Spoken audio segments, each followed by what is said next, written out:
Hello, Hi. and welcome to the Tuesday night music show. It's just Jay and I tonight. Two for Tuesday this week, not Two three. for Tuesday. I thought maybe Sparky would show up. I thought maybe Art would show up in the studio, and he might yet.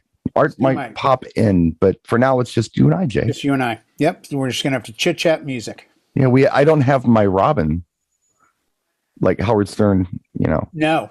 Howie is kind of like my Robin. Yeah, he's sort of Freddish, but a little more Robin. A little more Robin. Yeah, that's how I would describe him.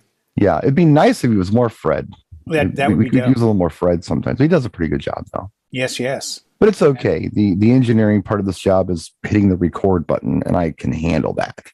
Well, there's a lot of music news today with Cardi B quitting music and Justin Bieber quitting music and the Kardashians signing a multi-album plan with Universal Records. And I've heard none of this. Enlighten me. of course not, because I just brought it to the table. Okay. I just thought maybe we'd get extra ratings if I made stuff up. So you don't think so? Are you making stuff up? Yeah. I made all that up. Yeah, okay, because I did hear Gilbert Gottfried died today. I know. I saw that. Yeah. 2022 has not been a good year to us, has it? Mm.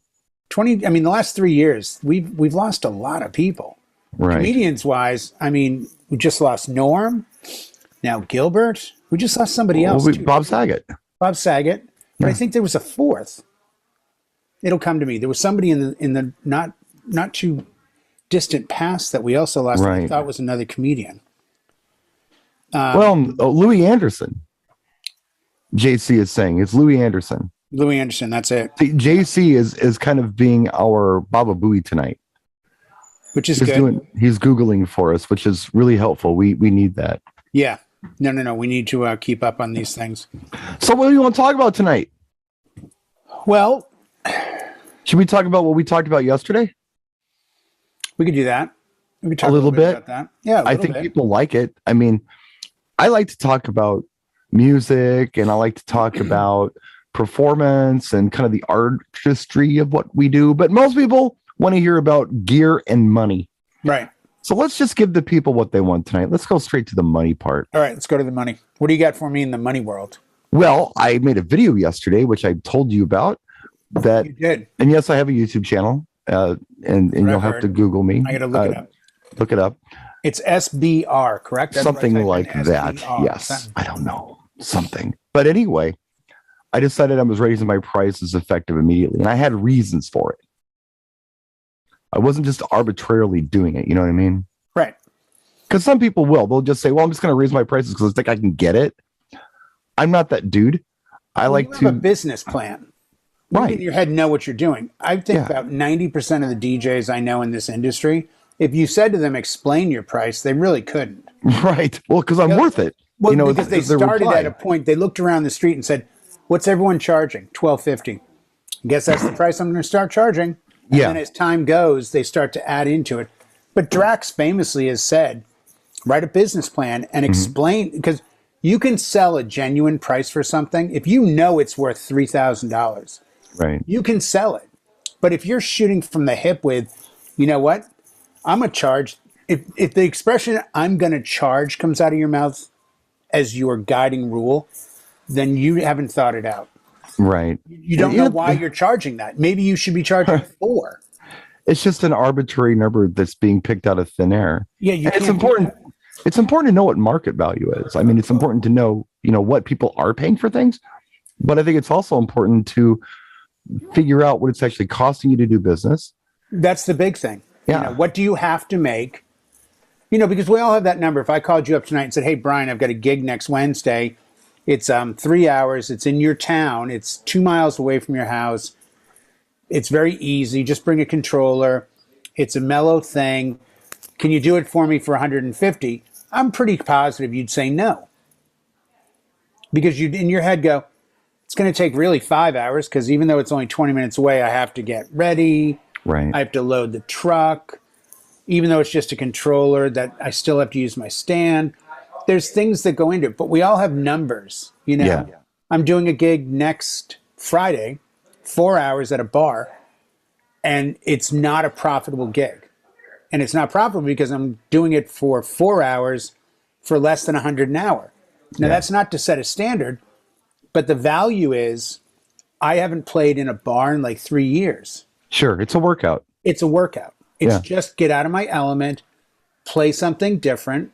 It's close by. If it was in San Diego, the answer would have been no.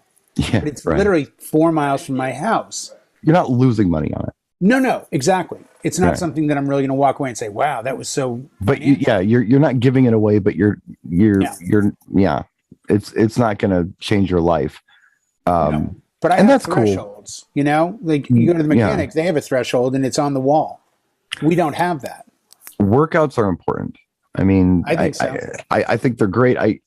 I need to do it sometime. I haven't done it in a long time, just because, well, it's an energy level thing for me. If I feel like I've got the energy for it and the right opportunity comes, sure, I'll do a workout. But most of the time, it's really, hey, I need to go out and do a job where I'm actually earning.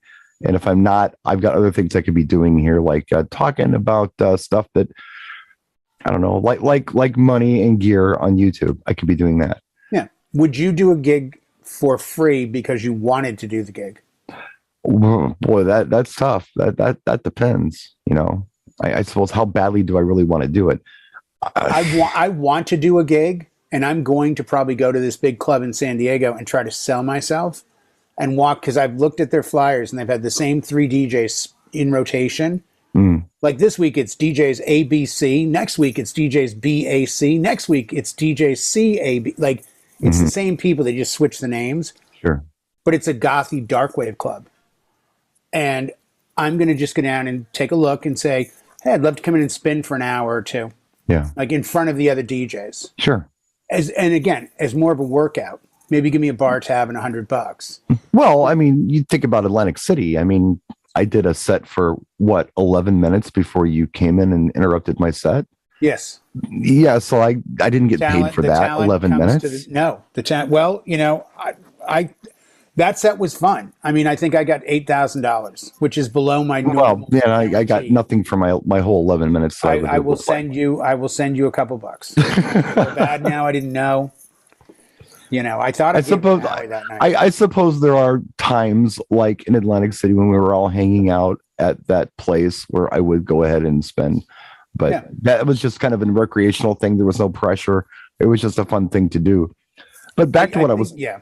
But go ahead back to your. Yeah, back to what I was talking about, raising my prices, and the reason I decided to raise my prices, well, a couple of reasons. Number one, which Steve Slick mentioned here in the chat, inflation. Everything's going up. Yeah. Cost of living, gas, everything's going up. So that's just a small part of it, though. That was just another reason to do it. In fact, I mentioned on social media just that I was raising my prices. I didn't say why. And somebody chimed in and said, well, if it's because of inflation, are you going to lower your prices when this bounces back or gas is less expensive? And the answer that I have to that question is, if this does indeed happen, it might give me a little bit of negotiation room, but I don't think that I'm going to go ahead and just advertise that I'm lower, if that makes any sense to you. It does, but at what point would the prices have to go down that you would look at things and say, I'm now overcharging for my skill and talent because gas is $1 a gallon and milk is 50 cents a gallon? Like, sure. I think inherently your price is not only based, your raise might be based on other factors, but it's still based on your skill, talent, and level that you bring. If that doesn't go down, I don't think the price should. And I can tell you from experience, don't ever lower your price, because you will chase it for 10 years to get back to it. Well, when I price things out, it's a multi-level thing. It's not just one thing that determines my price. It's not just to get cost of gas or cost of living. One thing that kind of came to my attention was, I'm not making amateur mistakes. And that might sound funny to some of you, but what are the amateur mistakes? Playing sets too long where they get boring and people get bored. I don't know. Poor sound, light shining in people's eyes, not saying the right things on the microphone, not playing to the audience, just amateur stuff. The reason that I was thinking about this is because my friend Art brought it to my attention that there are people in my market that charge what I do or more who make amateur mistakes. And that got me thinking, well, wait a minute. If they're charging just as much or more than I am, how come I'm charging what I'm charging? Well, I'm better than that. You are, but see, this is the variable in the DJ industry that will never be fixed because we're not licensed or certified or anything else. And I firmly believe I've talked to DJs that have been in the game for 4 or 5 years, and they call me with questions about their gear, about how to use it, how I would handle this wedding, how I would handle that event. And then I go on Facebook and see they're charging twice what I charge. Yeah. And it's a little disheartening to think, if you wait don't a minute, know, what did I do? Yeah. Like, yeah, how... But, there's things that are out of your control. The markets. I know some amazing DJs who don't charge very much. Yeah. Well, me too. Then I know some genuinely not amazing DJs who genuinely are not good on much of anything on any level, but they're friends with someone or they roadied for someone. They break up. They start their own company. Excuse me. They have a full-time day job. They dump 30 grand into their gear and van and everything else. And then they look around and go, well, I'm as good as DJ ABC. He charges $2,500. That's where I'm going to start. Right. And as you and I said, I think before we went on air, without a business plan, it's difficult to justify what you're charging. Because if you genuinely knew what you had to charge, you could sell it much easier than making up a number out of thin freaking air. Right. Well, back to that business plan thing, I've kind of strayed away from that. I'll just run this down really quick. So part of it is, yeah, out-of-pocket expenses. That's fuel, that's, whatever, tolls, whatever you got to pay. That might be music downloads that you have to make per gig, like, an average. Insurance. No, that's different. I'm talking about out-of-pocket per gig. Oh, per gig. Okay. Yeah, per gig. So, if I have to pay for parking, that's unique to that event, if that makes sense to you. Yes. So I figure out what like the average out-of-pocket expenses are per gig, and I add that to my price. Then I think about annual expenses. That's the insurance. Right. That's the a lot of things. That's even the music service. That's tons of stuff that you have to shell out all the time. Right. That's your phone, that's your internet, that's all that stuff. Figure out what that's costing you per year for your business. Divide that by how many gigs you feel like you do every year and charge that. Add that to your price. The other part is gear rental. So I do that on a 20 gig plan. So let's say that I buy a set of speakers for $2,000, right? Let's figure that those speakers are going to last me at least 20 events without having to replace them.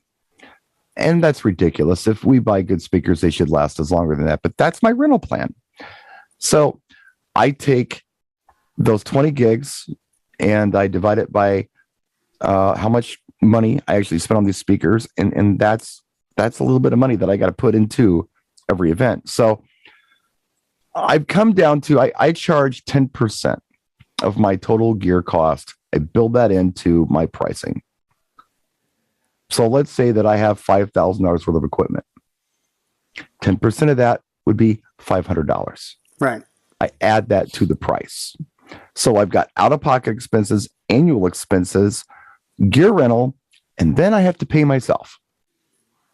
So I've argued on my videos, and it's just my philosophy on this, that I understand a lot of people don't want to charge a lot or live in an area that doesn't, command a lot of dough for events. But I've argued that you should at least make sure that you're not paying to work. At least make sure, even if you don't want to pay yourself, fine, at least pay your expenses. I mean, at minimum, pay your expenses. Right. Now, if you don't value yourself to charge X amount of dollars for the performance you do, that's fine. But at least make sure that you're doing this. And then anything over and above that, that's money you're paying yourself. Right. So that's my business plan. So back to what I was talking about, why I'm raising my prices. One is that there are people out there less talented than myself who are commanding what I get or more. 2, cost of living. 3, and this was the main one that really got me thinking about raising my prices. And it was a wedding ceremony that I was at. Now, and this is very fair to say, more than 50% of the wedding ceremonies that I do have first-time officiants at these events. It's a trend here. I don't know. Are you seeing that where you live? 99% of the people that I do weddings for, it's a buddy, it's a friend, and I tell them I'm going to spend about 15 minutes with them before the ceremony just to go through the pitfalls. Mm-hmm. And I even have them make notes on their paper or iPad. Put this in red. Right. Please take your seats. No, that Everyone, is please sit down. right. Things. Yeah. Because don't forget to tell people to be seated, because otherwise they're going to stand there. Oh, I don't have that in my notes. I'm like, well, when they come out and they're all standing, you're going to launch right into the ceremony. Yeah. And you'll never say it. Now, see, we know this stuff and they don't. Now, you're not doing this at a rehearsal. You're doing this right before the event. Yeah. And you're used to doing it that way. Right. How many DJs do you know would take the time to do that, who have the experience and knowledge to do what you do before an event like that with no rehearsal, diving in first time? I don't think it's that they wouldn't know to do it. I think a lot of DJs wouldn't bother to care. And my logic has always been, I don't want to win over the bride and groom. I'd like to win over everyone, because everyone talks to the bride and groom.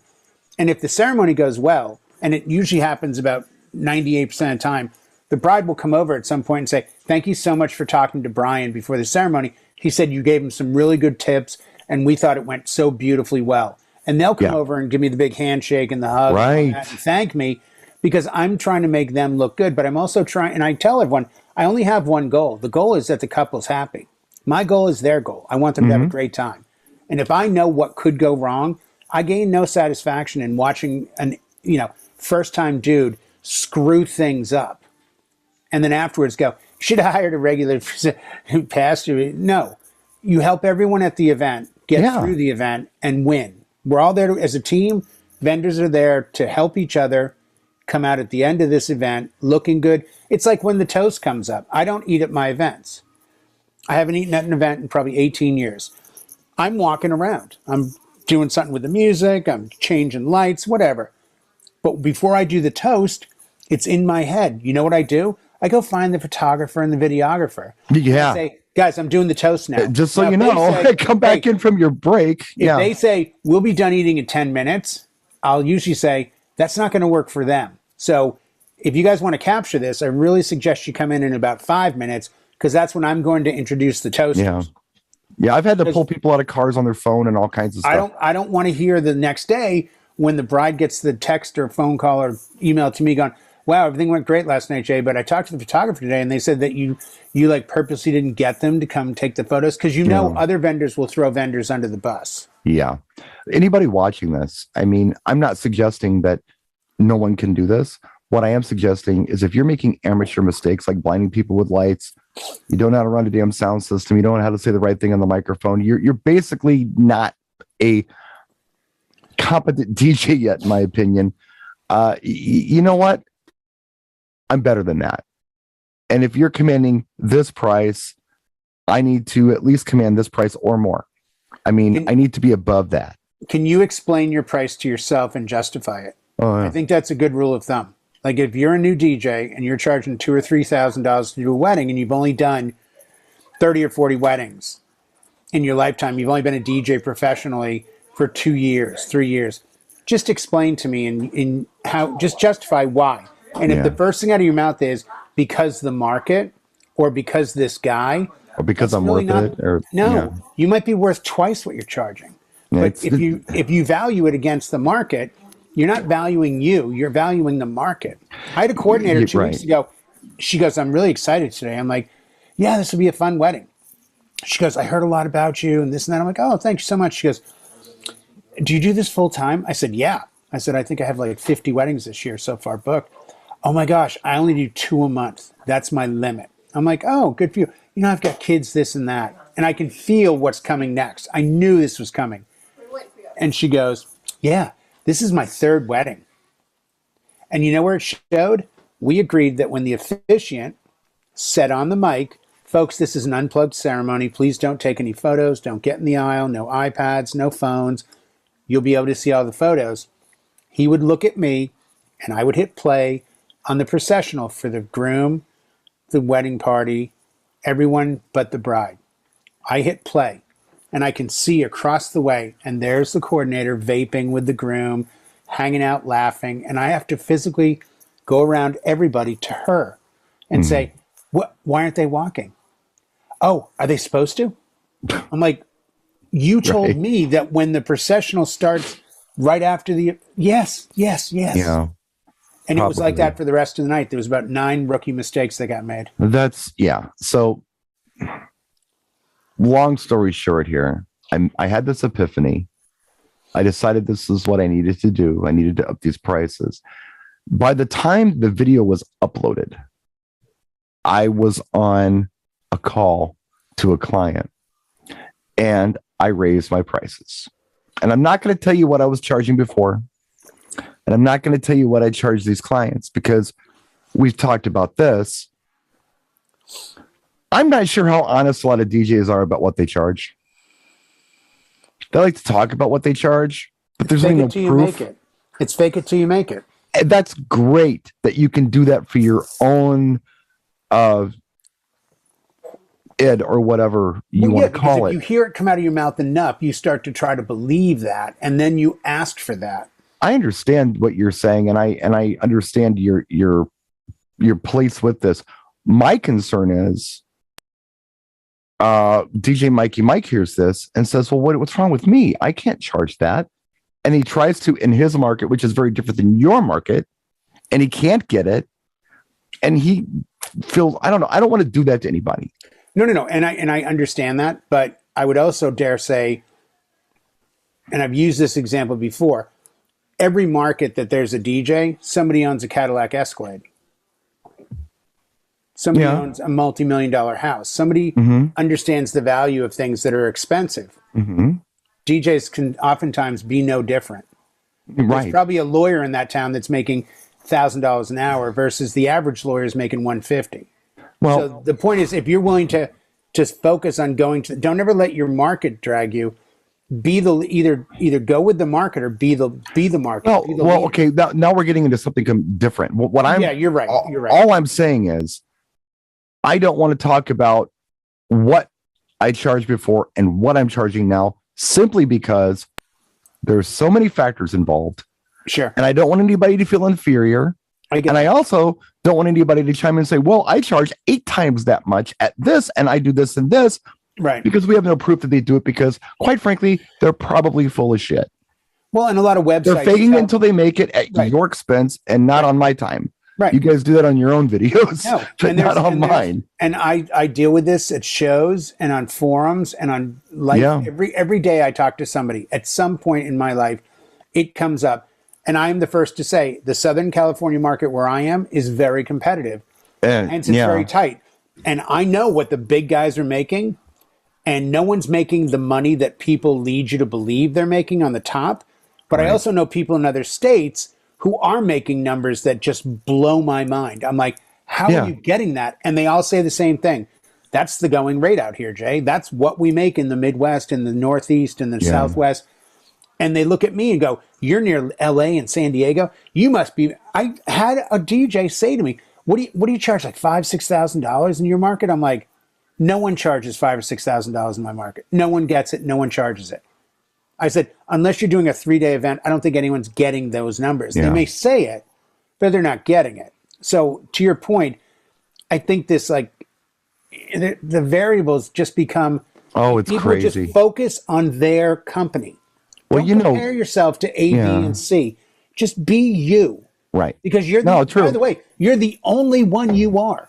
So if a client, if you don't explain the value of you, if you don't get a client to understand they're buying you, and that's the big thing. I mean, every meeting, every email, everything is, the first thing of fee and standards is you are hiring me as your DJ, not someone else. Right. No. And that becomes a separator. And then this is what I'm willing to do. And this is what I have done. And this is what you're getting. The bride's mother came up to me the other night and said, are you Jay? I'm like, yeah. She goes, my daughter says you're one of the best DJs out there.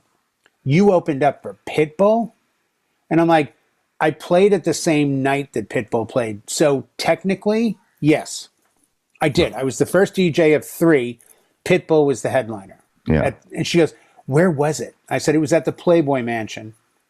Hugh Hefner was still alive. That's all I needed to say. Right. So the mother at the end of the night came up to me. She goes, man, this was the best event I've ever been to. I've never danced so much. I'm like, great. Now, maybe it was in her head that she'd have a great time, and she did. That doesn't matter to me. All I know is the perception was reality. Perceived value was important. I could have been on the mic going like, hey, I want to welcome Cheryl and, oh, sorry, guys, Zoe. And like, you know, but I think every wedding and every event, you should strive to be better than the last one. Because I'm sure this happens to you, Brian. I know for a fact it does.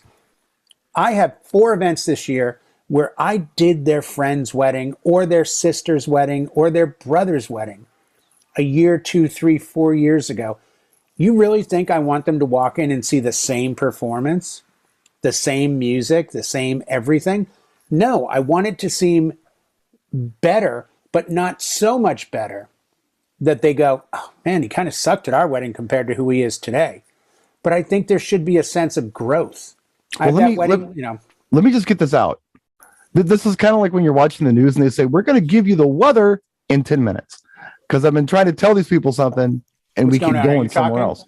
It's okay. It's okay. Let me just get this out. So that's why I'm not telling you how much I charged. But I had that sales call and I charge 40% more than I normally do. Yep. And I feel like I left money on the table.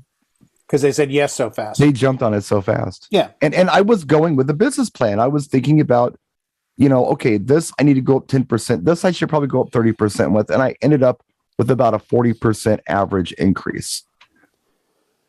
And it was on the business plan, and it wasn't a number out of thin air. It was a real number. I had reasons that I was charging that number, and I was comfortable with it. And I was definitely taking care of myself, but I wasn't robbing anybody at that number, and they jumped on it. Right. So it worked out.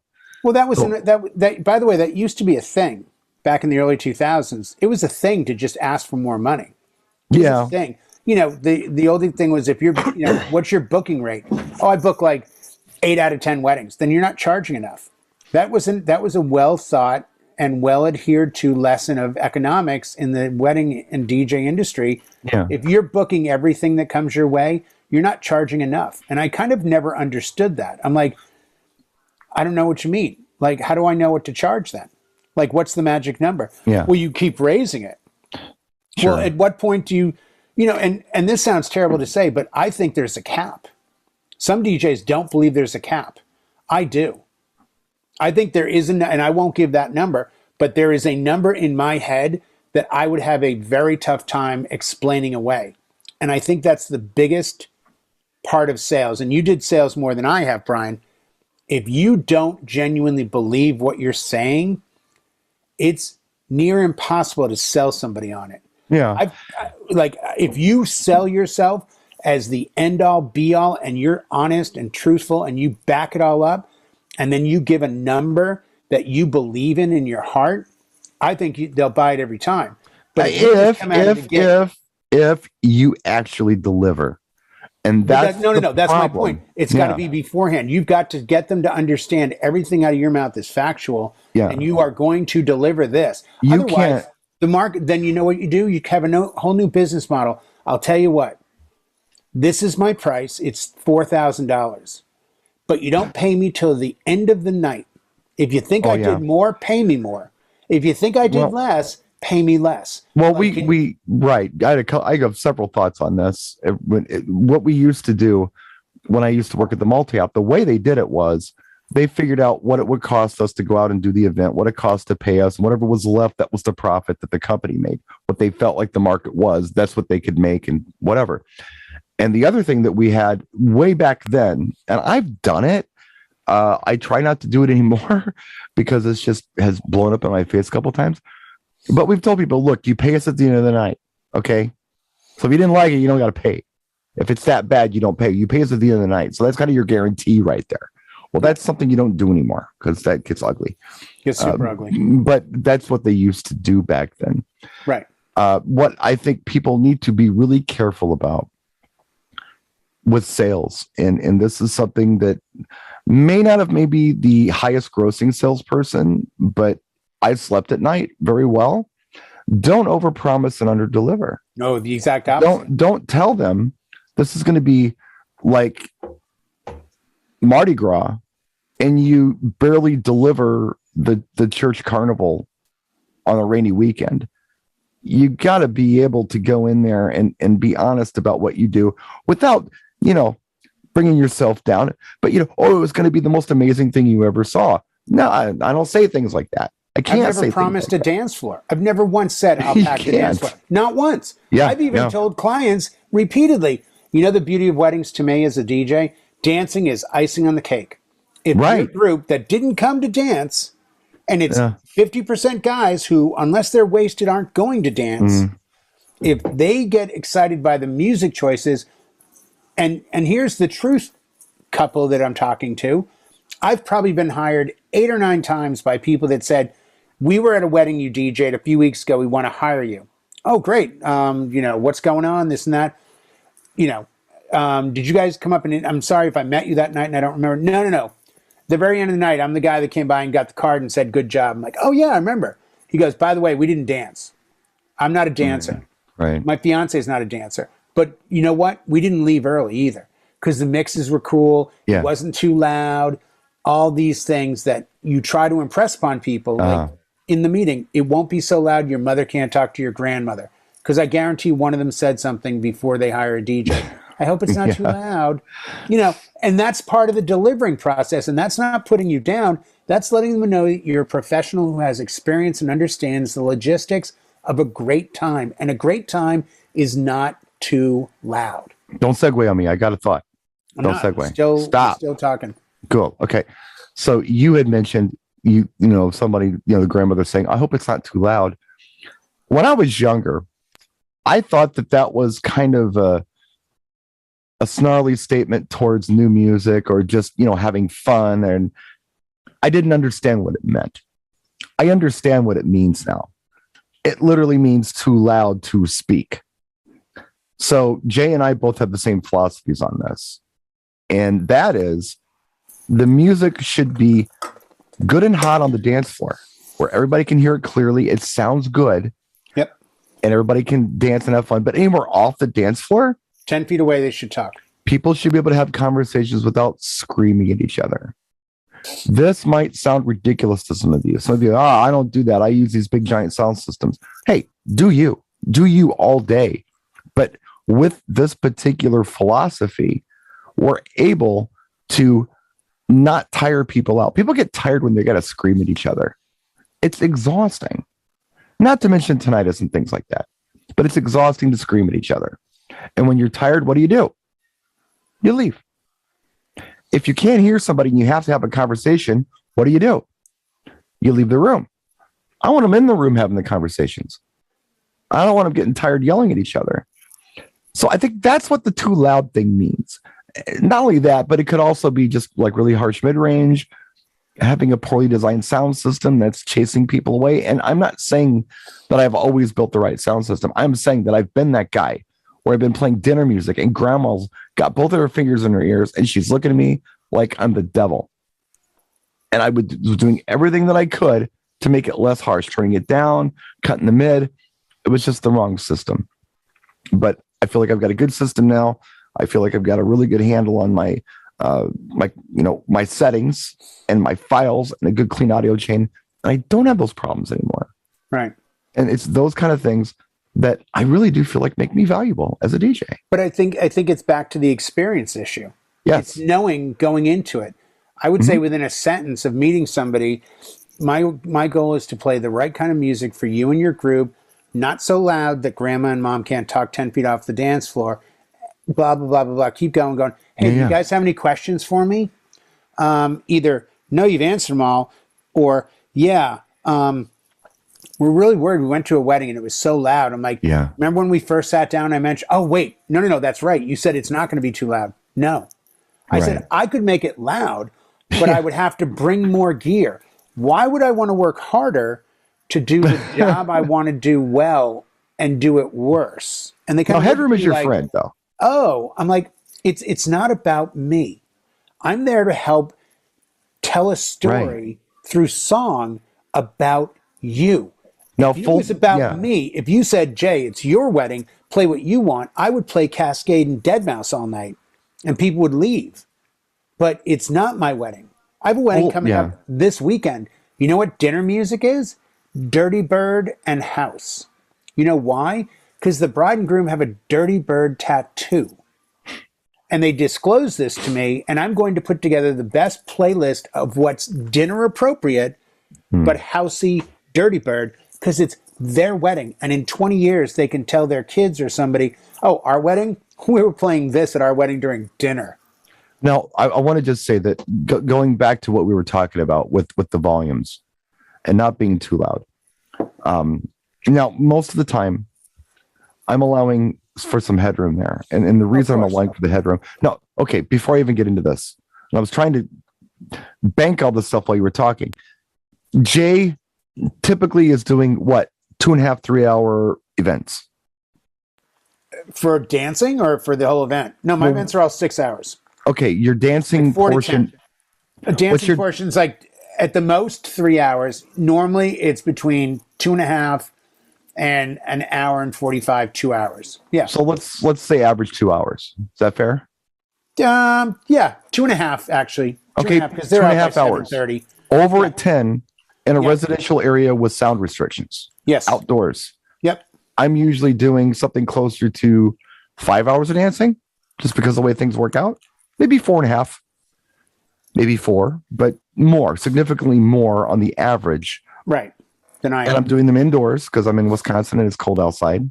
You know, we're getting ceremonies outside, but usually indoors for the events, because if it's not the heat in the summertime, it's the mosquitoes and the humidity. But anyway, my events typically go longer. Sometimes I'll hold the whole crowd all night. All right. So sometimes if I start with 150 people, I'll end with 150 people. Jay normally starts with 150 or whatever it is, 100 people, and ends with 100 people, because it's not that long. It's not that late. I'm going to midnight. Right. I'm usually going to lose some people. Most of the time, I lose some people, especially. And I'm not going to be that guy. I don't end every event with the same number I had. Like there are events that end perfect with 25. Pretty close, 100. No, it's very close because it's not that long. Yeah, exactly. That's what I'm trying to say. I've only been on the venue for 7 hours. It's not that long of a day. Your people are showing up at what? 3 o'clock, 2 o'clock, and they're there till midnight. I mean, you're going on a 10-hour day is a long day. And not only that, but if there's any older folks there who want to attend church on Sunday, I mean, they got to go because church. It's not because they're not having fun. Right. You didn't chase them out of the room. No. What I was getting at is, and what I was trying to give this long explanation for, just to kind of set the stage, I will turn music up later in the evening. Yeah. I will do that. I will make it louder than I normally would, because I've lost that chatty group. And now I've got, sometimes, not all the time, but sometimes I'm left with that core bride and groom peer crowd. Right. And they want to hear Call on Me, and they want to hear whatever. And I will turn it up, and it's fine. But during the family portion of the evening, if we want to call it that, when everyone's there, when grandma and grandpa are there, and your neighbors are there, and your aunts and all that stuff, the older folk are there, it's conversation levels out there. But I've got enough headroom in my system, usually, for most of the events that I do. I've got enough headroom where I can crank it up and make it loud. Yeah. I got a few dB I can play with. Well, and I think that's a lot of it is, it's difficult, and it's still a challenge for me at times where I'm standing a little behind my speakers. Mm-hmm. Now, with the Evolve 50s, I find it easier. Yeah. The other night, I actually used the JBL PRX 615s. I've used them at this venue that I worked the other night, probably, I got them in 2010. Yeah. And I've probably done 80 weddings there over that 12-year span, maybe 100 weddings. They've heard the speakers, but for some reason the other night, with the same board I used the last 2 years, at 7:30, dance floor's packed, and they're complaining there's too much bass, the venue. So I had to keep turning down to the point where the bass was turned down to like 7 o'clock. Like I literally was pushing no bass. And I never even went to a yellow light. I stayed in the green all night. The venue had a problem with the sounds for some reason. Did you change your DSP settings? No, I didn't use the Evolves. I used there's no DSP on the JBLs. Okay. But I guess I just forgot how loud they are. Now, Right. I will admit I had the JBLs full open. Oh, well, that'll do it. Yeah. Normally, I think I maybe ran them at 3 o'clock, not 6 o'clock. But regardless, I didn't argue, but I did kind of get a little like, come on, guys, it's 7:30. We have a 10 o'clock noise variance, and it's early, Right. and and they're like. Then they disclosed, well, the owner of the house that's 200 feet away said I was rocking the house. And I'm like, oh, okay. I'm like, I may have slipped with, well, like the reason that the house is even there is because these people have rented the venue and they want to party. Like, but I'll turn it down again. And that was a good example of a wedding where literally the 90-year-old grandparents, the grandfather married them, 90 years old. And which, by the way, is very cool. It's very cool to do that. I think it's cooler when it's family. Trend. Yeah. But you got to have that you think is cool. Don't they forget everything. They screw on their phone. Well, it's if you want to do there are no rules. Do you? There's no rule. I tell everybody that there's no rules. And the other thing that I do when there's a wedding ceremony, I'll just get this out real quick, is that I don't tell people how to do things. I try to take what they've planned to do and help them out with a few tips. Absolutely. I don't try to run it. I'm not in there being this wedding diva, where I'm like, you got to do it like this, and that's not done like that. Okay, you want to do it like that? Cool. No. Maybe like this would be cool. Oh, that's a great idea. So I'm there to be helpful. I'm not the athlete here. I'm the coach, and that's what I tell all my clients. 100%. So the reason Jay and I are talking about all this stuff, going back to the money thing, is why I feel like anyway, I can command the cash that I can command. Granted, my sound system is quality and it sounds good and it doesn't hurt anybody's ears and it's tuned well, but I'm not using the most expensive stuff known to man. It's not because I have the most expensive equipment or I have the biggest rig. It's because I know what to do with it. Right. And I've got the experience that anybody who just, it'd be kind of like if you wanted to be a mechanic. If you went out and just bought all the tools off of the Snap-on truck and had this really cool new shiny toolbox, you say, hey, I'm a mechanic. Oh, you must be the best mechanic. Look at that toolbox. Yeah. Look at all those tools. Yeah. Well, I've never wrenched on a car in my life, but I just bought this stuff. Well, it doesn't matter. You got the tools. You should be good. It's knowing how to use those tools. You got to know how to use the tools. Yeah, no, it's exactly your point. And it's same with gear. I mean, I'm very fortunate. I've been around a certain manufacturer over the years. So I've gotten to talk to engineers and product planners and learn more, talking to you about audio, talking to Pulse about audio. Sure. Learn things and reach out to different companies and really get it together. One of the things you were talking about just a second ago that I really wanted to add in. Yes, sir. And you said this, the trend, having their friends do it. One of the things I'm very proud to be able to say, and you could do it too for about $25. I won't. You won't. I won't do it. You could. And I did this in 2004 in an emergency because I used to be the director of entertainment for a yacht company. And there was problems with some of the days people getting married. The captain would marry them on the boat in the bay. But if we got hit with a big wake, the captain would run up front to grab the wheel. So we decided to say, here's the new arrangement. The captain will marry you on the dock or out in the bay. But if he can't complete the ceremony, the DJ, me, who is ordained, will now run up and finish the ceremony. Are you okay with that? And all the clients said, sure. So when I quit the job, I kept my ordination. And I had an emergency wedding in 2004 where the officiant didn't show up. And I was asked by the bride's ex-Marine, 6'6", 400 pounds of muscle and pissed off dad to marry them. And I did. So I tell every client, who's the officiant? Oh, it's our friend Terry. He's flying in the day before. Okay, well, if it's Terry's first wedding, he just got ordained online. Great. I'll tell you what, I'll go over things with him. I'll help him out any way I can. But just so you understand, I'm getting up that morning. I'm hanging out with my wife and kids. I'm having my kombucha. I'm doing my thing. And then I'm coming directly to you. I'll be there probably about 1:30. Yeah. If Terry doesn't show up, just so you know, I'm going to step in if needed, and I'll marry you because I've been ordained for 20 years. And they just go like, oh my God, are you serious? I'm like, it's just a little security thing. I don't want to be your officiant. but I can. Yeah. But I can. Right. That, again, this is part of the experience.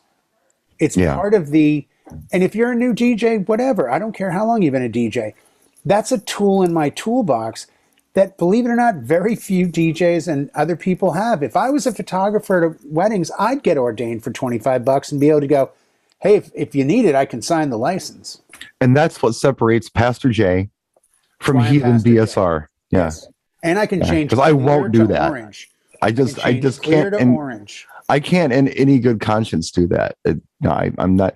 And I've made no secret of this. I don't like weddings. I do them because I get paid to do them. I'm raising but I my don't prices, like them. But I don't like them.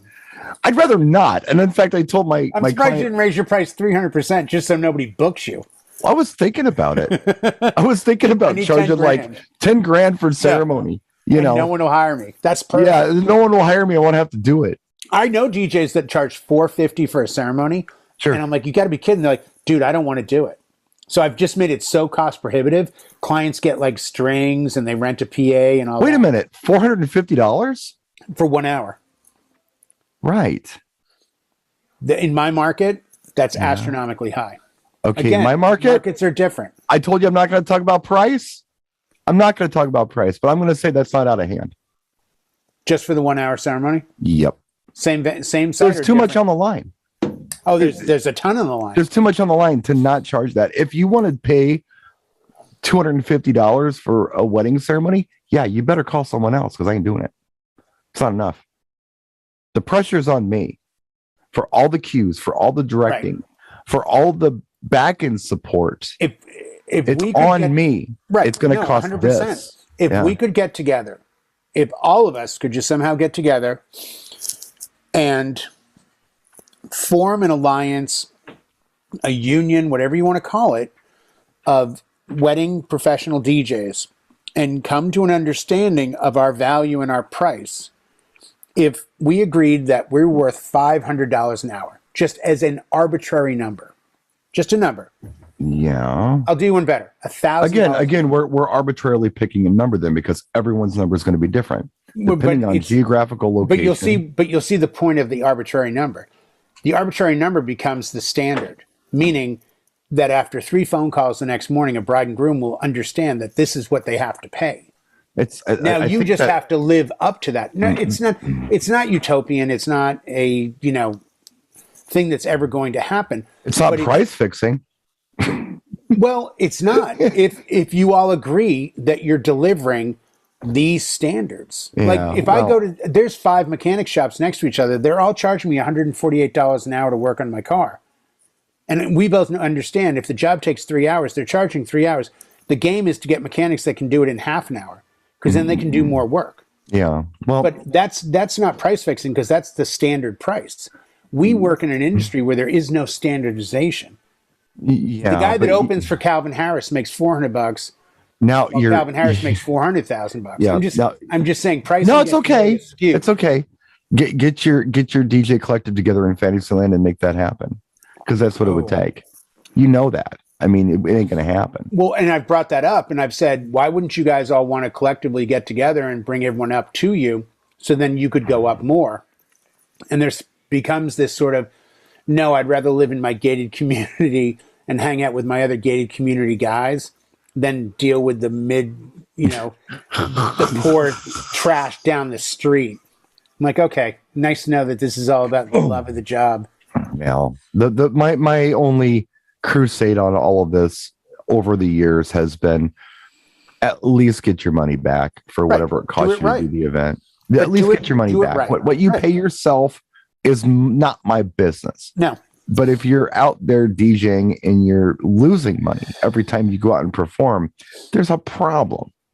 There's a little problem there. So at least get your money back for what you're doing. That's, I hope people listen to that video because I know tons of people that get $500 a gig because they have a full-time job, and their attitude is, if I do 1 gig a week, that's $25,000. I can put that towards this.